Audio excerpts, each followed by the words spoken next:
Jesus. La esifunda khona sithola bazalwane kuJesu. Lithi iBhayibheli kusemshadweni ekhana. Ivesi incwadi esiyazi kakhulu le. Uma uJesu ekulo mshado, lithi iBhayibheli wafika emshadweni kanti nomama kaJesu ubekade ekhona. Nabafundi bakaJesu bekade bekhona. Like singesoqala sesimangaliso asenzayo uJesu. Bengade ngisibuza ke mfundisi ukuthi yini indaba kube ngesoqala sona. Ngase ngithola okunye engizokanipeka ezisiqhubeka. La bazalwane uJesu uma kulo mcimbi ke usuqalile. Lithi iBhayibheli waqala umcimbi njengokuhleleka kwawo. Umqala umcimbi baqala bonke baphuza iwayini njengoba kusemshadweni.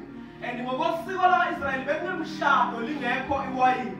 Noma ngabe inehlanganisa abantu ibilidinga iwayini. Hallelujah. Uma sekuhlangana la sekuyaqala ke kuphela zonke isizobazalwane sinamasiko aso. KwaZulu noma ungenza lokhu uhlobo lomcimbi uma ingekho inyama umcimbi ongawenzi.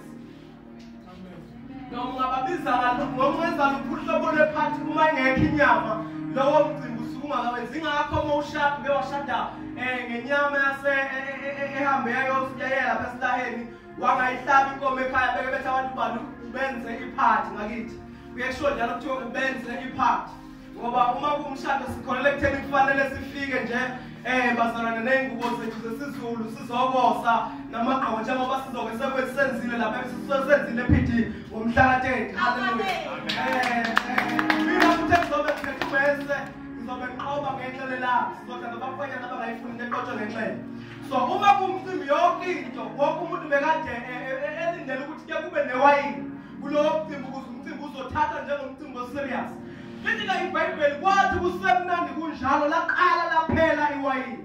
Uma liphela iwayini athi ama-commentaries la waphoxeka umyeni noma umnikazi womshado. Ngoba kwabukeka engazathi akakozanga ukukala kahle indleko zomshado wakhe.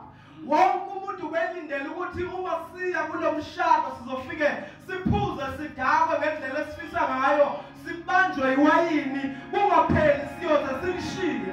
Kodwa kwenzeka isimanga sokuthi uphele iwayini umshado ungakapheli abantu besekho. Waqala ke uma kuphela wasuthi ukhona uMaria. uMaria uyena umuntu obeazi uJesu.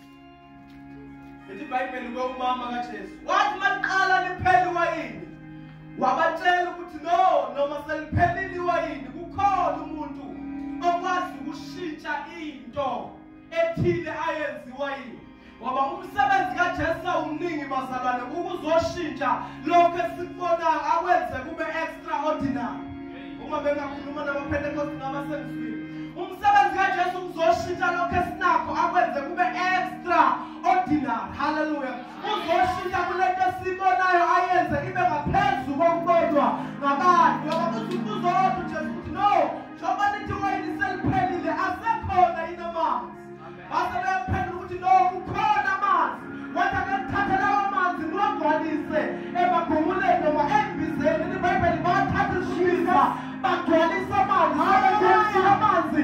iBhayibheli wathi uJesu uma esashishila amanzi oyenza bewayini wathi thathani ninikeze umphathi womshado aphuze. Kwamanye amazwi uJesu into elizele ukuzoshintsha enikubonayo ikwenze kube ngaphezulu kwengqondo yenu.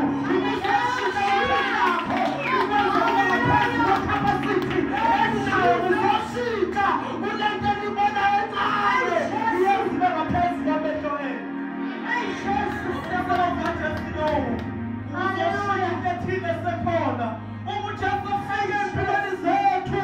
Praise God ukuthi wafika singakafi. Usekhona into esisenazo sakwazi ukuyihambela. Uzoshintsha thina asenze sibe ngaphezulu. Athi umpastor Paul bayibhala umuntu ekuKristu isidalwa esisha. Ngoba baqala ukuthi Jesu uzoshintsha ukugcwalisani amanzi alengikazi amanye bazoJesu umfundisi yonke engithandayo wathi ngoba lisenalo iwayini ngokuhlela kwenu belithile iwayini abalihlelile lizowuqeda umshado. I subject to you bazalwane izinto ey'hlelwa ngabantu ayivamisanga ukufikela endleleni. Abantu bayakwazi ukukala kodwa abakwazi ukukala.